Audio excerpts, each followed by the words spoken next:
Hello, hello. Thank you everyone for joining us here today for this webinar brought to us by SpearTip. I'm so grateful to have Sarah here, and she's going to be talking on Go Fish. So my name is Lynn Dome. I'm Women in Cybersecurity Executive Director. We often go by our acronym, and we spell that WiCyS and pronounce it WiCyS, like we sisters, because that's exactly what we are. We are a global cyber sisterhood. So our mission is to recruit, retain, and advance women in cybersecurity. We're a member-based 501c3. We have 6,500 members with representation in over 70 countries.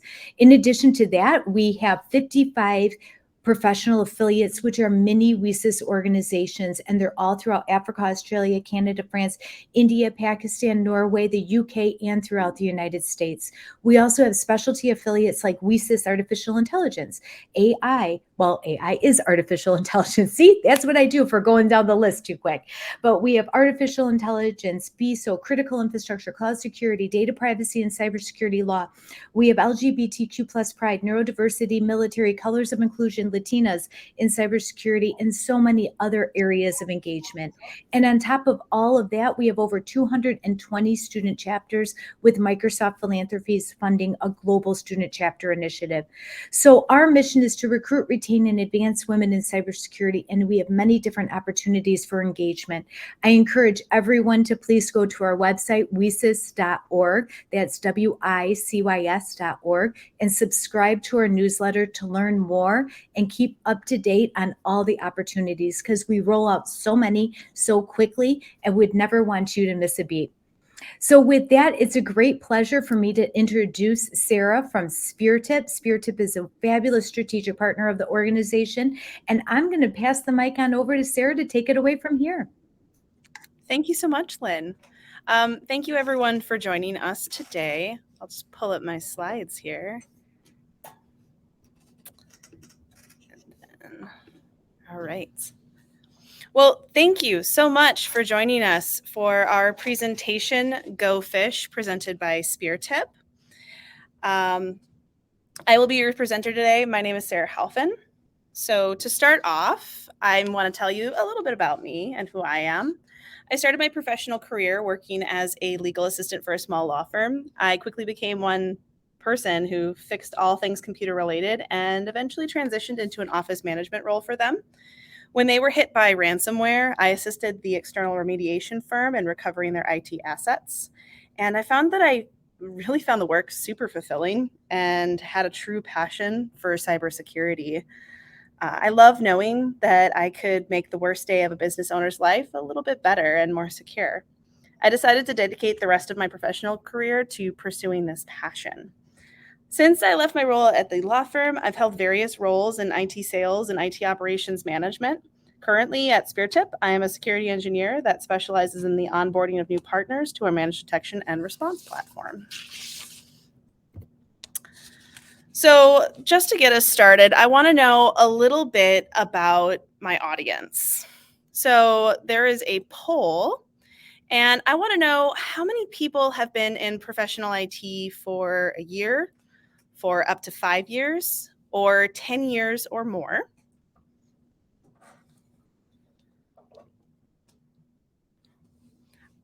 I'd also like to know how many people have heard of the term social engineering? Yes or no?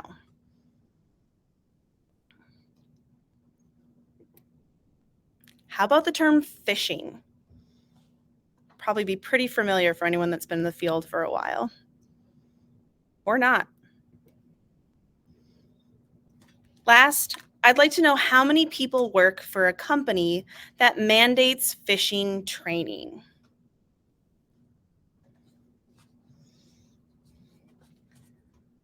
Awesome. Oh, I'm seeing so many responses come in. Thanks so much, guys. So on to our talk for today, while you guys fill all that out. Our talk today is about social engineering and phishing in its various forms and how you, the modern professional, can thwart this type of IT exploit. As technology continues to enhance and bring improvements in our lives and workflows, threat actors have found it easier than ever to exploit individuals and businesses. Every day, news of phishing attacks that are presenting more and more complex and creative methods of social engineering inundates our front pages and news sources. So it's clear, phishing scams are a serious problem. But what can you do to ensure that you and your end users do not fall for this very avoidable type of exploit? In this case, the answer is education and a dash of prevention, which will allow you to outplay the threat actor aiming to exploit you or your business. As I go through, my team will be collecting any questions that you might have, and I'll be answering those at the end of the presentation. So to begin, we need to understand a few key concepts, starting with social engineering. Social engineering is a broad range of malicious activities accomplished through human interactions. It uses psychological manipulation to trick users into making security mistakes and giving away sensitive information. Social engineering can be performed through many means, including analog methods such as conversations conducted in person or over the telephone, and digital methods such as email or instant messaging. And most commonly, social engineering is performed through phishing. So what are we talking about when we talk about phishing? Phishing is a technique for attempting to acquire sensitive data, such as bank account numbers, through a fraudulent solicitation in which the perpetrator masquerades as a legitimate business or reputable person. You may be most familiar with email phishing. The majority of these malicious interactions overwhelmingly come from phishing emails, with 3.4 billion being sent each day. Per a 2022 CyberTalk article, email phishing accounts for more than 90% of data breaches. Some other forms of phishing that you should be aware of as we go forward. Spear phishing. This is the act of sending malicious emails to a specific person. This threat actor will have done their homework on you and your organization to make their attempts at exploit more personable by using personal information like your full name, your job title, or information about your job role to convince you an email or other communication is legitimate. Another more advanced form of spear phishing is whaling. This targets the most valuable resources in an organization, executives.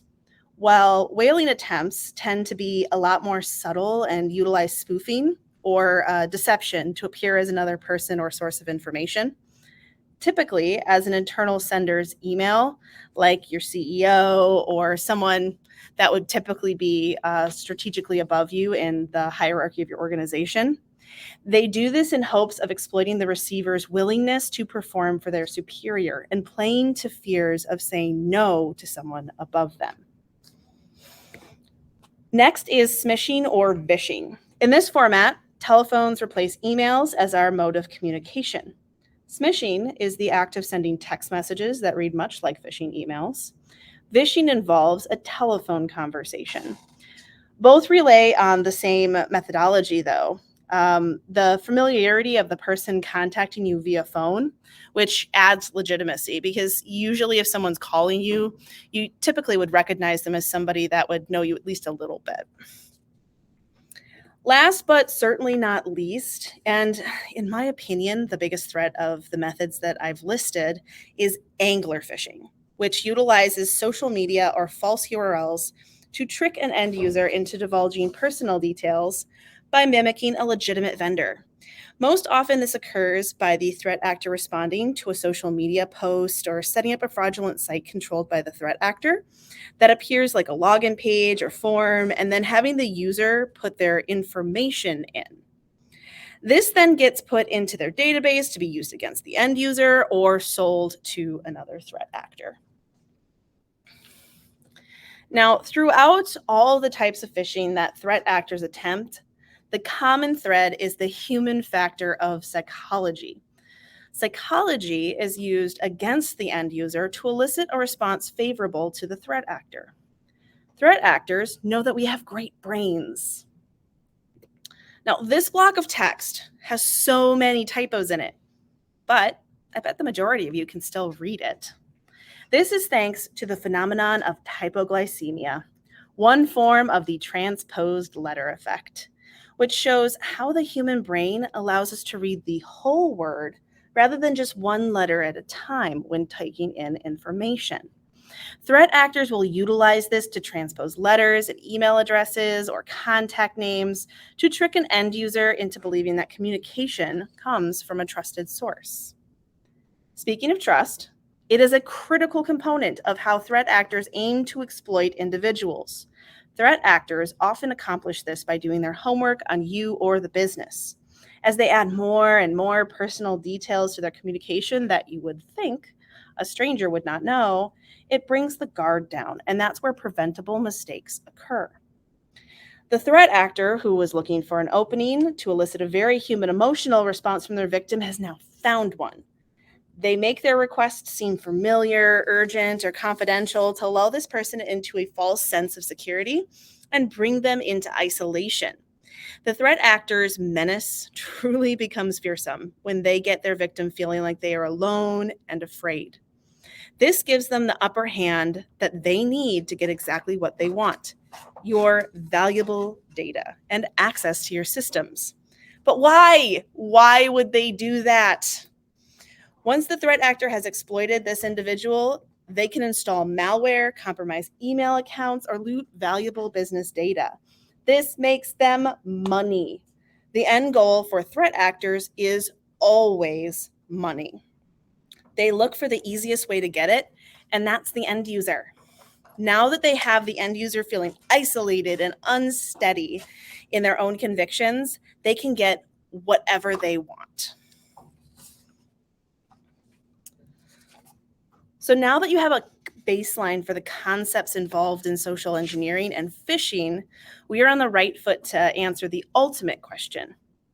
How do you make sure that this does not happen to you or your business? Now, with most individuals in a technology field, my first thought for solving any problem includes a good tool set. There are many, many anti-phishing tool sets on the market today. Their function at their core remains the same, however. Anti-phishing tool sets provide proactive and reactive protection against scanning incoming correspondence via email or instant messages to prevent an end user from opening malicious content. The reactive protection of this technology protects the end user from correspondence that slips through the cracks and might look legitimate, but in reality is not. This communication will usually include some form of call to action, like an affected attachment or web URL that they are being asked to interact with. This type of tool set will prevent the end user from being able to access malicious links or infected attachments.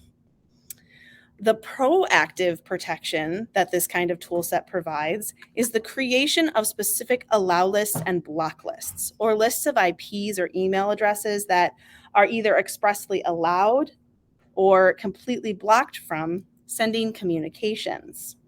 This helps to prevent spoofing of email addresses through the use of typoglycemia. Another key benefit of maintaining these kinds of lists is that you can fairly accurately identify threat actors' attack patterns within an environment. This allows you to create stricter protocols for those end users who are either targeted more frequently or might not make the smartest choices with their technology. Now, as much as it would be wonderful to be able to have a tool set that completely worked all of the time, that is not realistic. Threat actors are sending 3.4 billion emails daily. Almost 19% of those emails bypass your secure email gateways, or SEG for short. That's a type of software that I just discussed. And that leaves your environment at risk. Now you might say 19%. That's not a very large number. Let's do some math. 19% of 3.4 billion is 646 million emails. That is a lot of emails that could be putting your users at risk. This lapse in filtering occurs for multiple reasons. Some businesses take their filtering with their allow lists and block lists, and they make it into the penultimate of control. A highly tuned seg can slow down email delivery speeds, and this causes lag in the delivery or sending of communications and a drop in productivity. Companies then have a choice to make, and often, wrongly, choose email speed over security. Another factor is that threat actors don't always add malicious content to their communications. Sometimes their interaction is purely to determine if you are, in fact, a real human. This allows them to then further target the person or end user, and knowing that they will respond, they can then actually send them messages and they know that they'll interact with them. It's important to remember that threat actors are humans too, and these tool sets are generally reactive rather than proactive. So they respond to existing and outdated threats rather than hunting for new and emerging threats. You cannot expect a tool set is going to actually be able to outsmart a human if there's no pattern in their communication that it actually recognizes. It will only perform as well as it is programmed. So tools have turned out on their own to be a little disappointing, you might say. It removes some of the risk, but not nearly enough to say the end user is truly protected comprehensively. The most truly effective form of prevention against social engineering is the education of you and your end users. A properly educated person who takes appropriate risk and is given a process to confirm requests is worth twice what any software will bring to your environment. This is known as phishing training as mitigation. Now, it's important to train your end users to spot the 5 big red flags. First flag, urgency. This is setting a time limit or trying to force interaction right at that particular moment. The threat actor does not want you to think about how legitimate this email communication is or other kind of communication is. They want you to not use your better sense and judgment, so they use the emotional response we talked about earlier to try and invoke fear of consequence. We should always be very suspicious if anyone is claiming urgency out of the blue. Next, plausibility. Most phishing attempts succeed in the modern day because they are based on realistic scenarios, and they are typically fairly mundane things we run into often as adults and professionals. This helps them gain your trust and causes you to not question nearly enough if this communication is legitimate. Next is familiarity. Threat actors will use any form of being familiar, such as posing as your CEO or using personal details like your full name, your job title, names of your children or your dog, whatever they can find on the internet, really. They do this to invoke fear or loyalty, to create trust, so that they can then exploit you for your own gain. Next is confidentiality. Many times, most particular in whaling phishing attempts, the threat actor will insist that the end user keep their correspondence completely secret. They use that trust and fear from before to really twist this person, so they cannot or will not reach out to anyone and verify their claims. Lastly, we look at quality. The communication may have strange grammar, like it was not always in your language, and it's likely to contain typos or inconsistent text patterns or word choices, and might have mixed upper and lowercase letters in odd places. This makes the communication look unpolished or potentially unprofessional, usually making it fairly easy to spot. So with these 5 rules fresh in our mind, let's go fish and check out what fishy communication might appear to for your end users. So for my first example, let's just look at plain old email phishing. This is a perfectly mundane email, apparently from Amazon to Jane Deere. It is likely talking about account security and that Jane needs to confirm her details. And this seems suspect for numerous reasons. Let's break them down one by one. Firstly, this is coming from Amazon.com, but see this domain name? It is clearly Amozan. A perfect example for the typographic technique we talked about earlier. Bonus points because they spell it correctly earlier in the line, so you're more likely to comprehend the misspelled word as the correct spelling. And we know that this email is directed at Jane for our next example, but the email greeter greets her as valued customer. This is very suspect. If there was an issue with her account, they would absolutely refer to her by name. Here is a very obvious typo. Amazon would never allow something so blatantly misspelled to be part of any email that goes out, much less an official template. We have an urgent call to action here, setting up the trip on emotion to try and get Jane to just click this link rather than question this email. So when we're hovering over the Amazon.com link for customer support, we get this, which is very clearly not an Amazon link, and it's forwarding you to Amozan.com.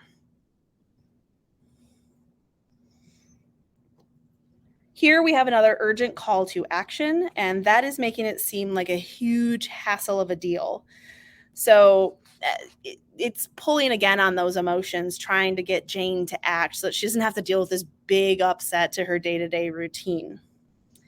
But we know, because we're thinking about it, there's no local representatives for Amazon. They're an online retailer, so that's what we should expect. It would be suspect to have anything different. Next, again, we're looking at the sign up now link, and when we hover over that, this is what we get, going again to Amozan.com. And last but not least, optimized online security department. This department doesn't exist. And if you or your end users ever have a question about that, go to Google, go to Amazon customer support, go to the actual known website, and start a support conversation with them and ask them if it's a real department, and they'll very quickly answer you yes or no. Next, let's look at spear phishing. So again, here is a spear phishing attempt. So it's going to be a little bit more familiar than our last example. They're going to refer to this person by name and try to get them in an isolated state. So firstly, subject line is really odd, and it doesn't look like it would be coming from a legitimate source, especially considering that they're asking for them to keep this request quiet later on in the email. Again, this is a spear phishing attempt, so this is only being sent to Brian. And this threat actor is going to be hitting on all the key points. This person that's sending it is having a busy morning, needing help, calling on their request as an important purchase. So they're really setting Brian up to feel important and trusted and loyal and all of those good feelings that you get from supervisors when they take you into their confidence. Now the special request is gifts. They want him to spend money. Undoubtedly, with this kind of scam, that's going to be gift cards that he then takes pictures of and sends to the threat actor digitally. And here it is, the request to keep things confidential. And now we're starting to isolate that end user.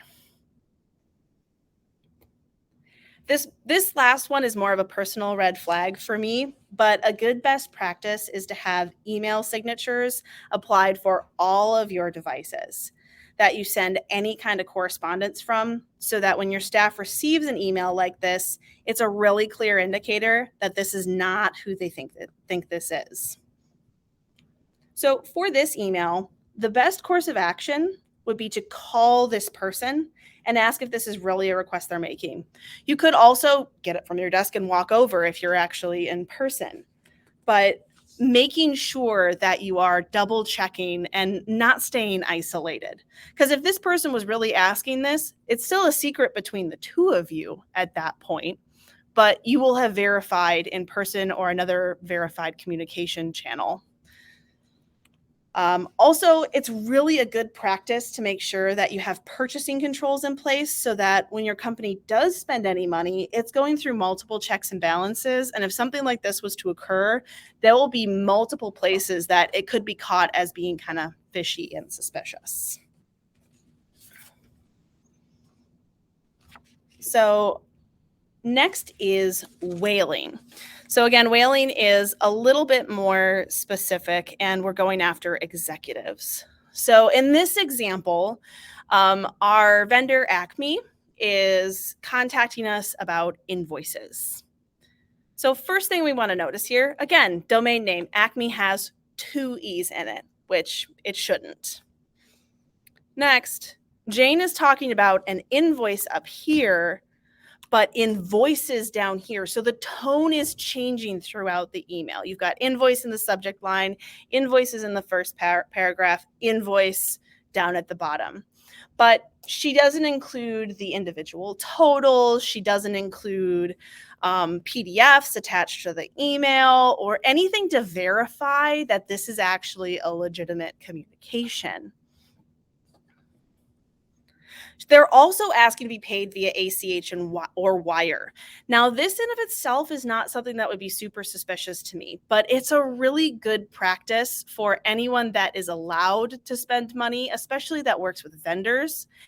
There should be a verified form that you pay those vendors by, whether it's check or wire or whatever, and that you're regularly making sure. I typically recommend on a quarterly basis that you have the same understanding that you pay your stuff within net 30 and it's by check. Now, they're also saying that they have a new account, but you have an old account. So this tone doesn't really match. And if you're looking at this critically, that should be setting off some alarm bells. They're also saying that they can forward you these new account details. Typically, there would have been a phone call or something else that happened where you would have been told that this change was happening. Down here, we have that invoice amount, and they're asking for it net 30, but they're saying that they're auditing their old accounts and that this is past due, and that wouldn't be net 30 at that point. That would be a past due invoice. And there should be multiple amounts here, or they should be talking about a total. The grammar in here about this just doesn't really make sense. So smishing, this is an example of smishing. So I am a big proponent for mobile text messages or notifications, that this is something that you be really careful to not do. But if you're going to do it, it should be the expectation that you know exactly what vendors you are doing this with and what kind of communications they'll send you. In this example, our mobile user here is getting a final alert by mobile message. Typically speaking, he would have received several different messages within this from the same number or chain that are sending to our user. Also, this is for USPS, but that's not a USPS number. It would be very suspect if you're saying that this is from USPS, it's a final warning about this, but that number is not something that you recognize. Now, if you do a lot of business with USPS and you get this random text message out of the blue, you should be checking that against any open USPS numbers that you have before responding. And even then, I would never actually click the link in a mobile message. I would always make sure to log in at the known good official email address and then log into my account and check. So here they're asking him to click on this link, and this doesn't go to USPS. It's a random bit.ly link. So very obvious to see that it is totally malicious. So next is vishing, or voice phishing, so calling on the phone. So for vishing, it's most important to be on guard for the most well-known forms of vishing. First of those is robocalls. Who doesn't hate a robocaller? If you ever answer the phone and it just starts to ring, hang up. If they're trying to get you to tell them information after you've picked up a call and it seems odd, just hang up. Robocalls are annoying and they're not legitimate most of the time. Next is caller ID spoofing. This in particular is one of the harder ones to counteract and uses software to fake legitimate caller ID. Scammers will usually try to pass for an institution such as a tax agency, police department, or a hospital, anything really that they can use to create urgency to get the victim to surrender information that they usually wouldn't. The best way to thwart these calls is by asking for more information to be sent via email, where attacks are typically easier to detect, and or asking to carry out the rest of the call in person, since the attacker won't be able to do that. Next is tech support calls. This attack is widespread in large companies where employees might not know or may not have met members of their tech support department. Scammers will pretend they need you to do a computer update or repair and ask for the victim's password to do it. Education is the key to beating these attacks. Frequently, remind your users that you will never ask them to divulge their passwords over the phone and that they shouldn't do so under any circumstance. And that goes for any kind of communication too. If someone is asking for a password, that should be something that is very highly controlled within your environment. Next is voicemail scams. So many smartphones and apps like WhatsApp send emails to their users to notify them of stored voicemails. These emails will contain a link to listen to a voicemail. This scam can be evaded by ensuring users are adequately trained to notice the phishing emails that we looked at earlier. These emails often have spelling mistakes, improperly sized logos, or they aren't sent from official domain names. Dumpster diving. These attacks are carried out using information gathered through a business's trash. Official company documents often contain enough personal information to carry out a successful phishing attack. The best way to counter dumpster diving is really simple. Every company should shred all sensitive company documents before throwing them out. Whether using an external company or buying shredders for the office, it's worthwhile in the investment considering the potential risks. Lastly is a client or vendor call. This is often done by finding old invoices via dumpster diving, but scammers perpetrating these attacks will pretend to be your company's client or vendor and ask for an invoice to be paid. They rely on a sense of urgency to convince the victim to wire funds to them to steal company money. This scam is an excellent example of why, as I said earlier, every company should have at least a two-person system approval for any invoice payment or wires. That way, another person not involved in the attack has to review the process and can potentially detect fraudulent attempts.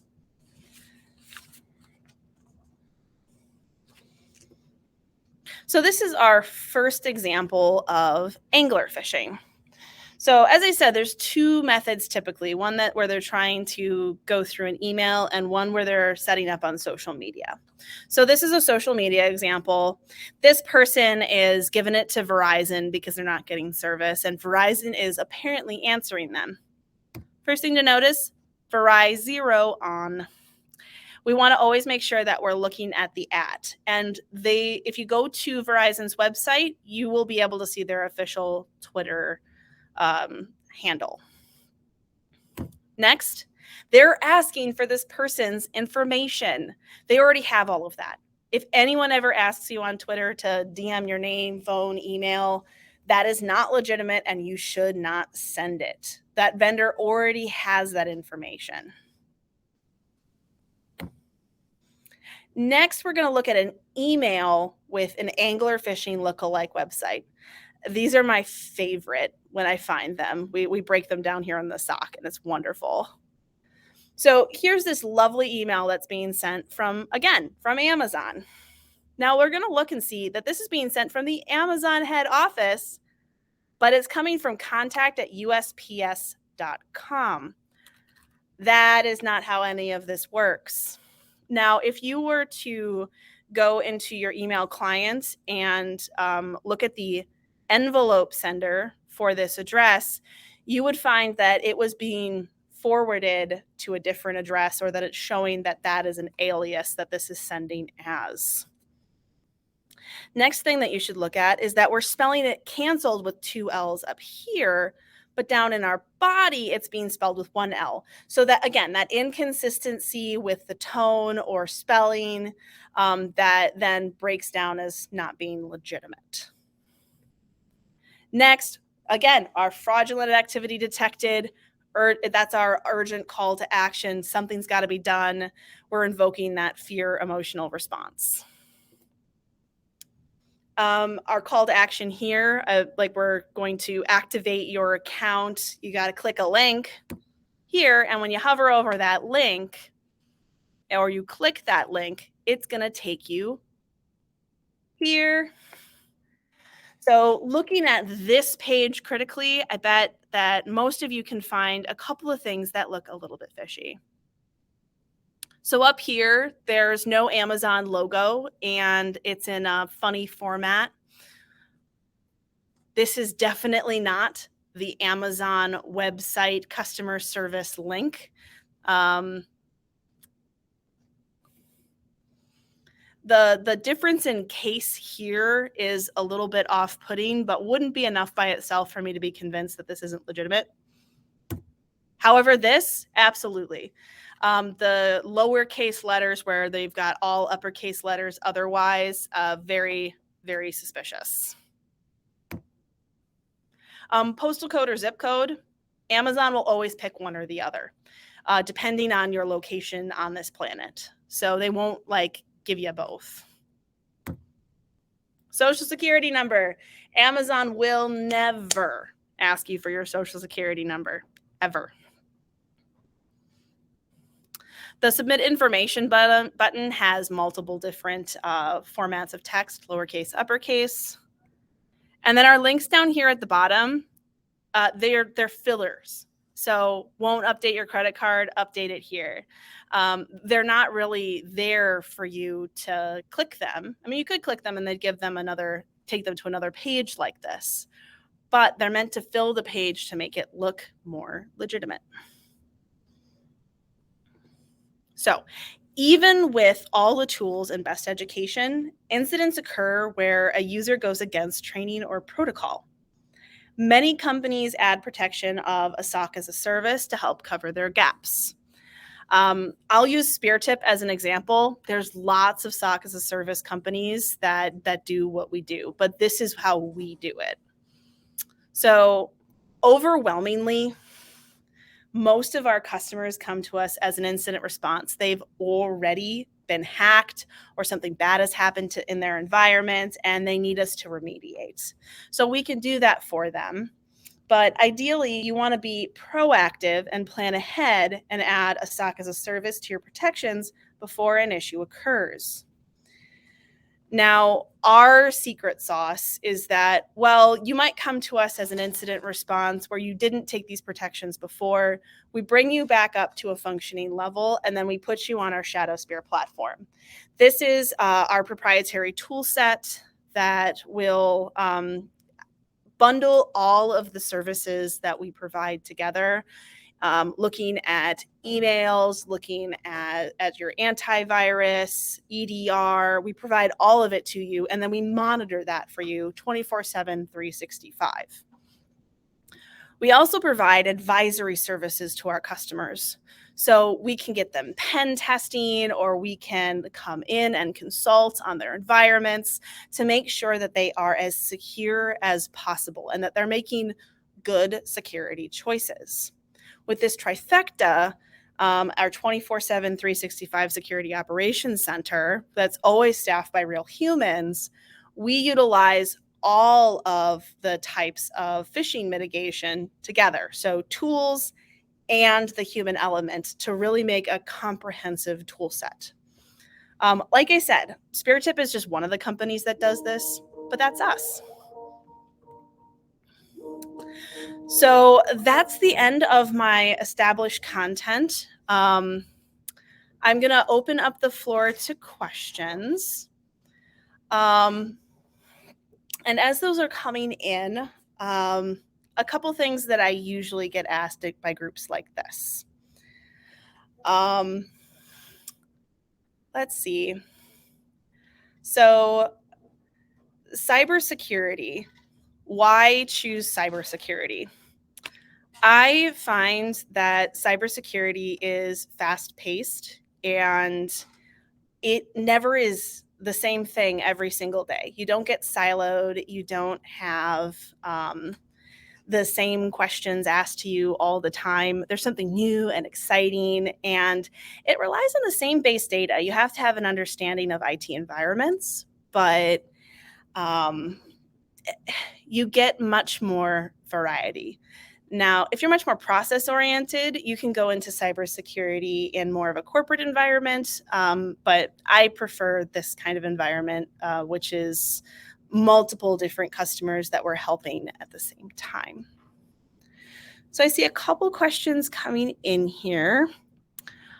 This user asked, what are some essential and common tools for someone entering cybersecurity to know? I would say that my favorite tools, you should know Nmap. Nmap is a freeware software that allows you to look at environments and find all of the IPs that are within an environment, and that gets you the information that you need to know everything that's in the environment when you might not be familiar with it. Another tool that I really, really appreciate is PowerShell. You should know PowerShell, JSON. A little bit of that goes a long way, and it will really help you in getting complex information without having to do it manually. The name of the game is that you want to be able to get things quickly and efficiently, and that's one of the best ways to do it. My next question here.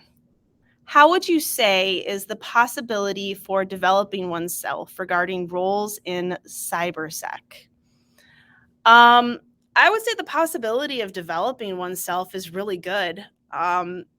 If you build up your reputation as an individual that does excellent work and you are willing to learn, learning is vital in cybersecurity because in a minute, things are different. Every day, new types of malware are coming out, and you have to have an understanding of what's really out there. I find that cybersecurity roles are excellent for this development because they, as a company, value your development as an individual. And they're going to take you further with that because it really benefits them for you to be as knowledgeable as possible. Awesome question. Next question. As you know, many spear phishings or whalings are performed using disposable email addresses. What is a way to tackle this issue as there's no point in blocking these email addresses? So there's multiple different ways that you can try to mitigate that. I really find that typically, if you are educating your end users to be looking critically at emails and just deleting it, if it's like something that they don't recognize, letting IT know that they've got something coming in, that's really one of the only ways that you can mitigate it, which I know it totally stinks because we want to be able to proactively prevent our end users from potentially clicking something. And plus, spam is a huge problem. I would typically recommend if you know for sure that you have a good spam filtering system in place, Try to utilize that as much as possible, because it's going to keep things like that from just appearing in your mailbox. And that will give you a little bit of an ability to filter those emails. So if it's something that they were expecting, you can just release that at that point. And then you've got that check and balance in place. Awesome question. Next question. Name any few tools that can be used to increase security in terms of phishing.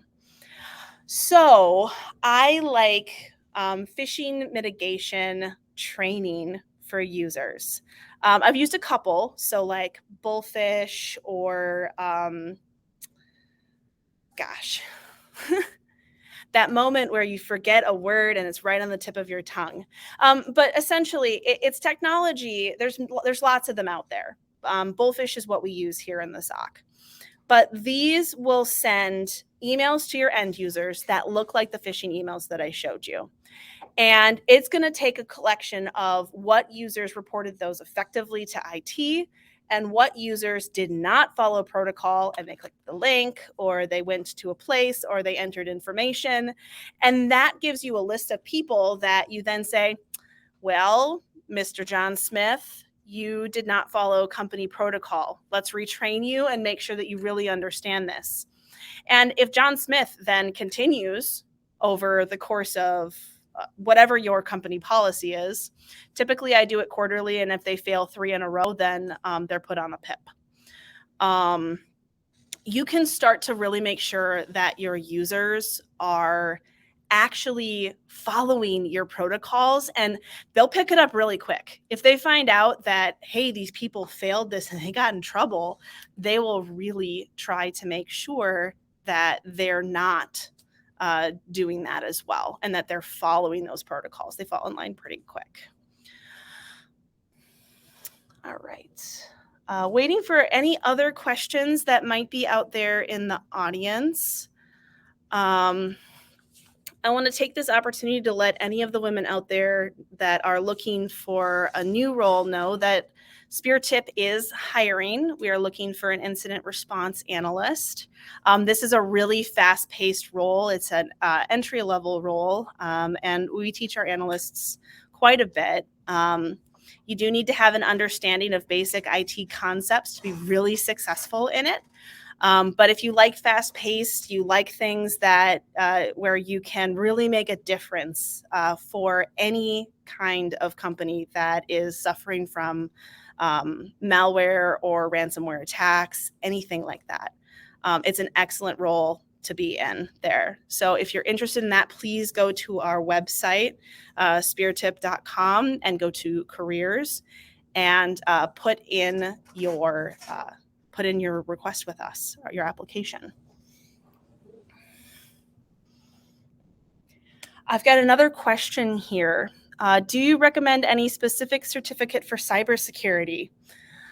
Oh man, I really, you know what? If you're brand new, I love the Security Plus. A lot of experts in our field are a little bit iffy about it, but I think that it provides a great baseline for you to understand the basic concepts around cybersecurity, so that you're talking knowledgeably about it. And it's industry standard at this point. It will bring you above someone that does not have that. Another one that I would recommend is the CYSA. That takes the Security Plus one step further, and it gives you the day-to-day examples that you would need in order to really be an excellent analyst in the cybersecurity field. Thanks so much for your question. I've got another one here. What makes me a good student in cybersecurity? Any specific skills? I look for, when I'm hiring and I'm looking at people that are just coming out of school, what I really look for is people that have a voracious curiosity. I want someone that asks a lot of questions.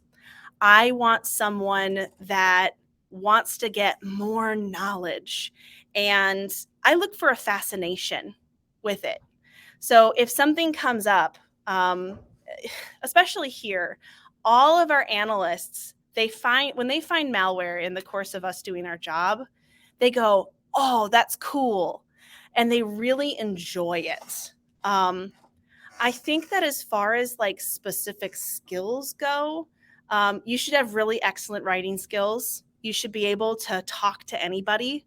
You're going to be all kinds of kinds, and you need to be that level head, because this could be the worst day of that person's life and they're relying on you. You are their anchor in that moment to their sanity. So I think having a level head and really taking seriously your education, those are the things that I would look for in a good student for cybersecurity. Can I get the security plus that you recommend, please? So that is a CompTIA certification. I've got an info@speartip.com email. Please feel free to send me an email and I can send you a link to the certification for anybody that is interested in that. I can also send you a link to the CISA as well. And that also goes for anyone that's interested in the job posting if you want to reach out there as well instead of going to our website. My next question, if someone is transitioning from IT consulting to cybersecurity, what tips would you give to get their first job in a new role? So I have to say, if you were in IT consulting, I came from an MSP. So we did security adjacent, but it was all security just the same. I would recommend that come at it from a humble angle. You don't know what you don't know, but you're really interested in learning. Let them see how excited you are about cybersecurity in the field and bring that energy to any interviews that you have with people, and really let them feel that from you. I would also say that I always take a little bit of extra time to prepare, and I look at what the company does. So if you get an interview with a cybersecurity company, look at the things that they really do and find some talking points there and really prepare yourself for what kind of work it really is, and be prepared to ask them those kind of questions. What kind of work am I doing on a daily basis? So that you can then start to plan your career path. Because if these companies see that you are looking at them and you're looking at them from, your 3, 5, 10-year plan and how you're going to develop yourself in this role and other roles at this company, they're not going to be able to say no to you. You're the ideal candidate at that point.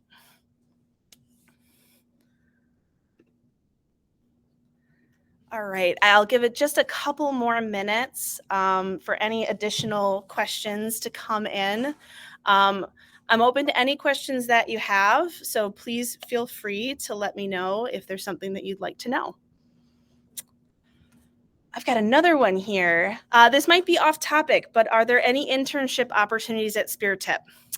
So we don't have any internship opportunities right at this moment. But for exceptional students that really show us that they're a cut above their peers, we sometimes will make a role. So please feel free to send your resume in. And if you're really excellent and you're a great cultural fit, we'll find a fit for you.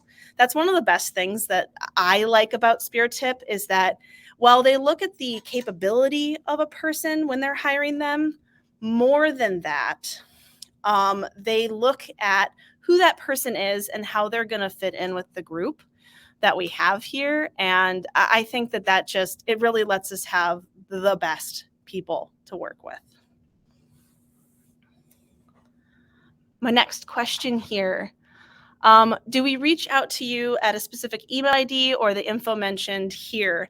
So you can reach out to me, the info@speartip.com here.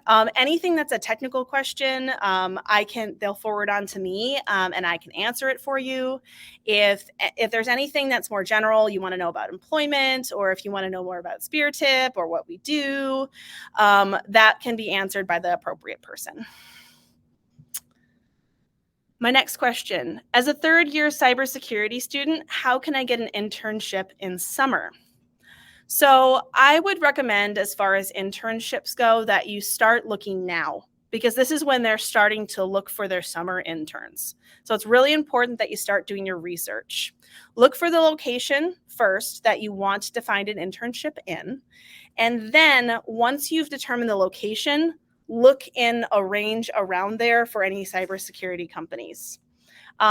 When I was going through like school and figuring out what I wanted to do with my career, I made a dream chart.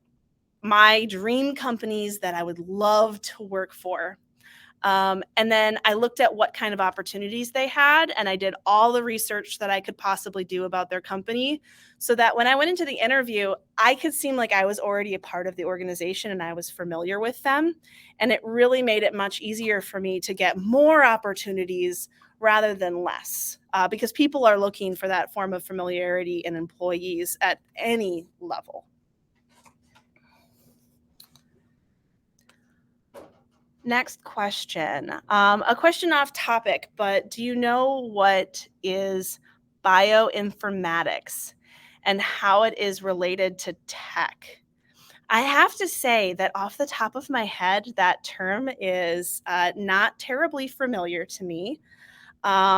But you know what? If you shoot me an email, I would be happy to start a conversation with you about that, because I love to learn about how all sorts of new concepts. And it's not often that I see something that I don't recognize. So that is an awesome question. And please do shoot me an email and we can talk more about it. I've got a couple minutes left here. Do we have any last minute questions from my audience? Anything that you would want to get answered?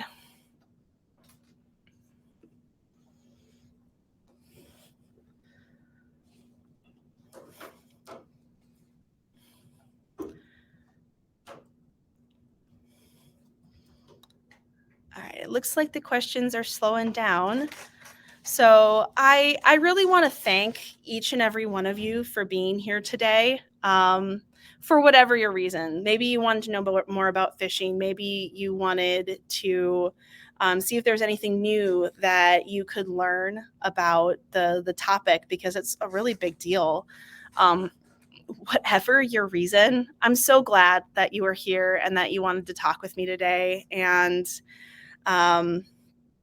it's so wonderful that you're here. If there's any questions that come in after I sign off here that are not answered, I'm more than happy to answer those via email or offline. Oh, I've got one last minute one here. I'm going to sneak this in. Is it good to get a cert in Security Plus first before getting a job? You know, I really recommend it, especially if it's not your field. If you're coming from another field and you're interested in security, like IT consulting, if you're a student and you're looking for an internship or a job, I find it to be a really excellent baseline. And it really proves to me the people that have certifications, they're dedicated to their education. And I want people that are dedicated to their education. All right. Well, that's all the time that I have today. Again, thank you so much for being here with me. And I hope that I hear from all sorts of you. And maybe if any of you are interested, that you might actually come and work here. I would love to meet you. Have a great day, everybody.